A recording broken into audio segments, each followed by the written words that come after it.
Bueno, yo les voy a hablar de lo que vimos este semestre en la clase de oratoria. Y para empezar, la oratoria es un conjunto de principios y técnicas que nos sirven para poder expresarnos frente a un grupo de personas y así poder persuadirlas. Hay dos clasificaciones de la oratoria. La primera es por tema o ámbito profesional, que puede ser la oratoria social, que es la que se da en discursos de graduaciones, de 15 años, de bodas, etc. La pedagógica, que es, por ejemplo, una clase de algún maestro, alguna exposición de clase. La forense, pueden ser los juicios orales. La política, una campaña política o un informe de gobierno. La religiosa, que puede ser una misa. La militar, que puede ser algo donde se enaltezca a la patria, como los honores a la bandera. La empresarial, que es cuando intentas vender un producto. Y la artística, que es como el teatro, la poesía o un cuento. La segunda clasificación es por intención comunicativa del orador, que hay dos tipos, que puede ser la individual o la colectiva. La individual es el discurso o la conferencia, que es donde tú tienes el mayor poder sobre lo que se está tratando. Y en la colectiva puede ser la mesa redonda, el debate o una entrevista, que ya tiene más peso la participación de más personas. Que el orador llega a tener miedos de burlas o de cosas así cuando va a subir a presentar su tema. Entonces, algunos síntomas, por así decirlo, de estos miedos es la sudoración, el temblor, el tartamudeo, la torpeza, algún bloqueo y ya en casos muy extremos el mareo y hasta el vómito. La audiencia es el grupo de personas que te van a estar escuchando mientras estás dando tu discurso y tienes que conocer la edad, el nivel económico, educativo y cultural, la zona geográfica, la situación política y la religión, porque si no lo conoces bien puedes llegar a cometer imprudencias que pueden hacer que tu audiencia ya no tenga tanta confianza en ti.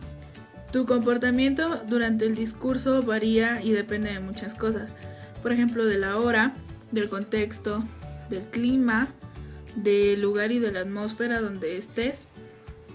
Por ejemplo, el clima. Si llevas un tema un poco pesado y te toca en una hora, no sé, a las 3 de la tarde cuando ya todos están cansados y solo quieren comer, y el clima es caluroso, todos van a aburrir y no te van a dar la atención para escuchar tu tema y escuchar tu discurso. En general podemos decir que el discurso es la construcción de un tema y hay dos tipos de discurso, que es el informativo y el persuasivo. El informativo es obviamente el que transmite información, utiliza un lenguaje formal, utiliza cifras y porcentajes y jamás usa metáforas o dobles sentidos. Y en el persuasivo, al contrario del informativo, aquí sí pueden usar dobles sentidos y metáforas. Se dirige más a los sentimientos, y usa métodos de presión y busca cambiar una idea en la audiencia. Hay tres partes del discurso. La introducción sirve para atrapar al receptor y puede ser fraseológica, anecdótica, humorística, teatralizada o interrogativa. La fraseológica es, por ejemplo, empezar con una frase famosa que tenga que ver con tu tema. La anecdótica, contar una historia personal atractiva o interesante.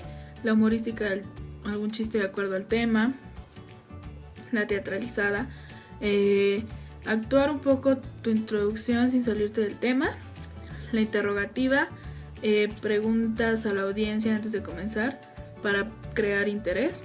En el desarrollo se dan más recomendaciones, que es estar documentado ampliamente sobre el tema, cita ejemplos, anécdotas, etcétera, que creen un interés y, no sé, hacer el discurso ameno y no tan extenso para no aburrir.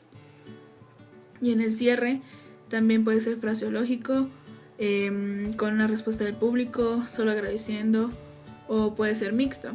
Recomendaciones para el discurso sería que no te memorices todo el discurso, porque si en medio del discurso se te olvida una sola palabra o algo así, todo se te va a venir abajo y no vas a saber qué hacer ni cómo reaccionar. También es utilizar una vestimenta formal, es tener una buena postura para que te vean seguro de ti mismo y que sabes de lo que estás hablando. Utilizar tu voz con el volumen adecuado, ya sea muy fuerte o muy bajito, dependiendo del lugar y la atmósfera en donde te encuentres. Divide tu público en 3. Por ejemplo, si tienes una multitud muy grande, puedes dividir los de aquí, los de en medio y los del otro lado, y estar viendo constantemente para cada punto para que no se sientan como olvidados algunos. Y crear una empatía con el público.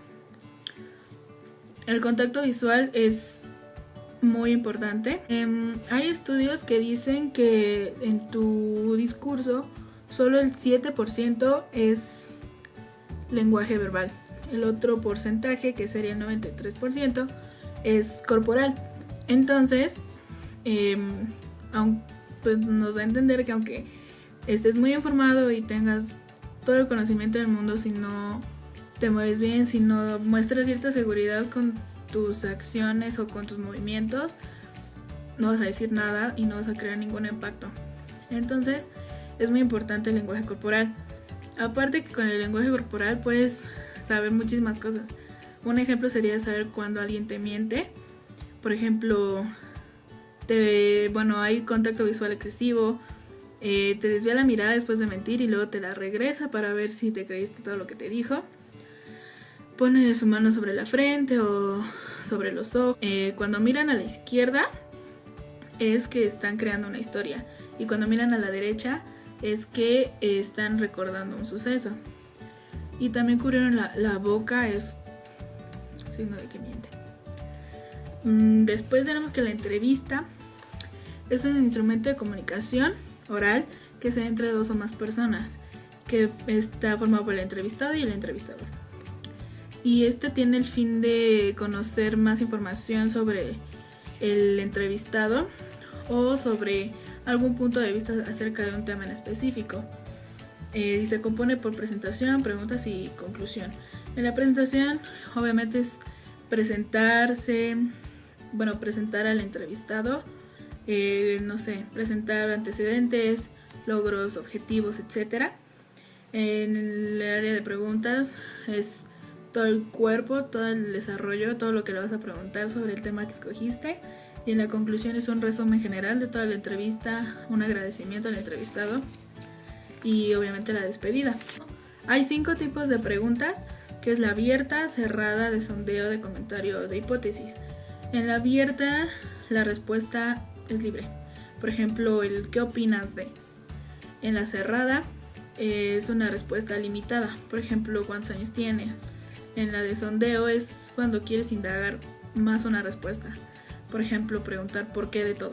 En la de comentario no es una pregunta formulada en sí, pero al hacer un comentario tú haces que la otra persona te conteste. Por ejemplo, si tú dices, no me gusta que los perros se hagan del baño en la calle, es un comentario. Y si la otra persona te dice, a mí tampoco, ya es como que obtuviste una respuesta sin haber hecho una pregunta formulada. Y la hipotética es cuando planteas un panorama inexistente de alguna situación para ver cómo reaccionaría o qué opinaría esa persona. En la atmósfera tiene que ser un lugar cómodo, que tenga buena luz, que tenga buena distribución del espacio, o sea, que no esté todo muy separado o todo muy junto. Y elementos, que esto quiere decir que no sé, si es diseñadora, que le pongas alrededor como vestidos o cosas así para que ella pueda inspirarse y recordar cosas y así contarte mucho más. En el pase de palabra es, por ejemplo, cuando son 2 entrevistadores, ¿cómo le vas a pasar la palabra para que haga una pregunta a la otra persona? Está por medio pregunta, por comentario, por pase directo o pedir la palabra. Por ejemplo, con la de pase directo, y decirle a la otra persona, ahora mi compañera va a hacer la otra pregunta. Es como el pase directo, pero tampoco sea como brusco. Luego tenemos imagen pública. Yo no soy la mejor para hablar de imagen pública, porque pues no. Pero es muy importante tanto en instituciones como en personas. Porque en instituciones preferirías 1000 veces entrar a un local que está bien establecido, que se ve que tiene medidas de higiene, etcétera, a un lugar que pues está como vacío y sin color y todo eso. Eso influye muchísimo. Y en la de personas también influye mucho, porque no es lo mismo tener un maestro que se ve que no se baña o que da una mala impresión conforme como se viste, que no se viste serio para su trabajo, a que si ves un maestro que traje y bien perfumado y todo eso, te dan impresiones diferentes y por lo tanto tienes diferente confianza. Así que es muy importante.